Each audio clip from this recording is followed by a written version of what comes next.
തൊഴിലാളികളുടെ സാമൂഹ്യക്ഷേമ പെൻഷൻ നിഷേധിക്കുന്ന ഉത്തരവ് സംസ്ഥാന സർക്കാർ പിൻവലിക്കുമെന്ന് മന്ത്രി മേഴ്സിക്കുട്ടിയമ്മ.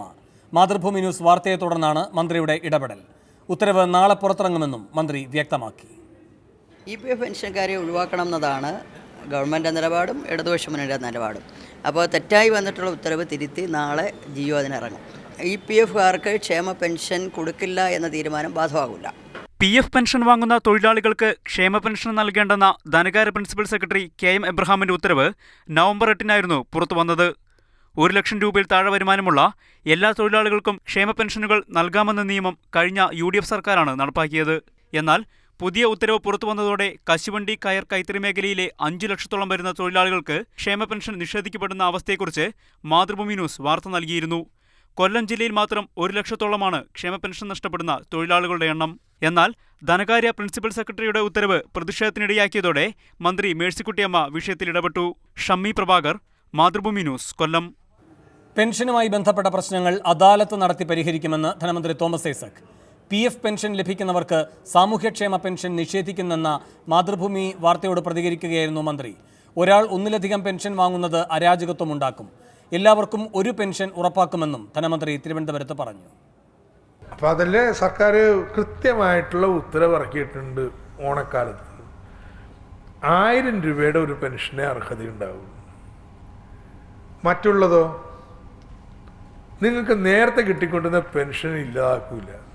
കിട്ടിക്കൊണ്ടിരുന്ന കാര്യം പോകുമ്പോൾ ഇതാവില്ല. പക്ഷെ കിട്ടിക്കൊണ്ടിരുന്നത് കിട്ടുള്ളൂ. അതിന് ഇനി വരുന്ന വർധനവെല്ലാം 1000. ഇനി ഞാൻ ഈ സർക്കാർ അവസാനിക്കുമ്പോൾ 1500 ആവും മിനിമം പെൻഷൻ. അപ്പോൾ ഇതിനെല്ലാത്തിനും 1500 ആക്കില്ല. കിട്ടിക്കൊണ്ടിരുന്ന പെൻഷൻ എല്ലാവർക്കും ഗ്യാരണ്ടി. അപ്പോൾ ഇപ്പം എന്താ സംഭവിച്ചിരിക്കണേ? എല്ലാവർക്കും ഒരു പെൻഷൻ വെച്ച് കൊടുക്കുകയാണ്. ഇനി അദാലത്ത് നടത്തി ബാക്കിയുള്ളവർക്ക് നേരത്തെ നിങ്ങൾ 600 രൂപയുടെ ഒരു പെൻഷൻ എന്നാൽ 600 രൂപയുടെ പെൻഷൻ ഇനി തുടർന്ന് കിട്ടും. ഇതിൽ തന്നെ വികലാംഗരാണെങ്കിൽ പിന്നെ സ്വന്തം അംശാദായം കൊണ്ട് മാത്രം പെൻഷൻ കിട്ടുന്ന ക്ഷമതയാണെങ്കിൽ അവർക്ക് 2 പെൻഷൻ അർഹതയുണ്ടാകും. കേരളത്തിൽ ഇന്ന് 49-50 ലക്ഷം പേർക്ക് ആ പെൻഷൻ കൊടുക്കണേ. കേരളത്തിൽ അർഹരായിട്ടുള്ള ആളുകൾ ഒറ്റ പെൻഷൻ വെച്ചാൽ 32-35 ലക്ഷത്തിനപ്പുറവും ഇല്ല. സോ ഇത് അരാജകത്വമാണ്. ചിലർ 2, ചിലർ 3, ചിലർ 4 പെൻഷൻ മേടിച്ചിട്ടുണ്ടായില്ലേ. This has to be stopped. സംസ്ഥാനത്ത് ക്ഷേമ പെൻഷൻ വാങ്ങുന്നവരിൽ വിരമിച്ച സർക്കാർ ഉദ്യോഗസ്ഥരും ഇൻകം ടാക്സ് നൽകുന്നവരും. നിലവിലുള്ള പെൻഷൻകാരിൽ 5.5 ലക്ഷത്തോളം പേരുടെ പെൻഷനാണ് ആവശ്യമായ രേഖകൾ നൽകാത്തതിന്റെ പേരിൽ സർക്കാർ താൽക്കാലികമായി തടഞ്ഞുവച്ചിരിക്കുന്നത്. സംസ്ഥാനത്ത് 39,24,000 പേരാണ് വിവിധ ക്ഷേമ പെൻഷനുകൾ വാങ്ങുന്നത്.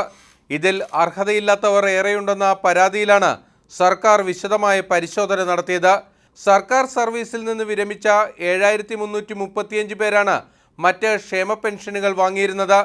ഇൻകം ടാക്സ് നൽകുന്ന 8,823 പേരും 2 ഏക്കറിലധികം ഭൂമി സ്വന്തമായുള്ള 8,763 പേരും പുനർവിവാഹം കഴിച്ച 2,766 പേരും വിധവാ പെൻഷൻ അടക്കമുള്ള വിവിധ സാമൂഹ്യ സുരക്ഷാ പെൻഷനുകൾ വാങ്ങിയെടുത്തിരുന്നു. നിലവിൽ വികലാംഗർക്ക് പുറമെ സ്വന്തം നിലയിൽ പെൻഷൻ നൽകുന്ന കെട്ടിട നിർമ്മാണ, മോട്ടോർ തൊഴിലാളി, കള്ളിയത്തൊഴിലാളി ക്ഷേമനിധി ബോർഡുകളിലെ അംഗങ്ങൾക്ക് സർക്കാരിൻ്റെ മറ്റൊരു പെൻഷൻ കൂടി വാങ്ങുന്നതിന് തടസ്സമില്ല. എന്നാൽ ഇതിൽപ്പെടാത്ത മറ്റാർക്കും ഒന്നിലധികം പെൻഷനുകൾ വാങ്ങാൻ അനുമതിയില്ല. ഇപ്പോൾ പെൻഷൻ തടഞ്ഞുവച്ചിരിക്കുന്ന 5 ലക്ഷം പേരുടെ കാര്യത്തിൽ ആവശ്യമായ രേഖകൾ ഹാജരാക്കുന്ന മുറയ്ക്ക് സർക്കാർ ഉചിതമായ തീരുമാനമെടുക്കും. ബിനിൽ, മാതൃഭൂമി ന്യൂസ്, കൊച്ചി.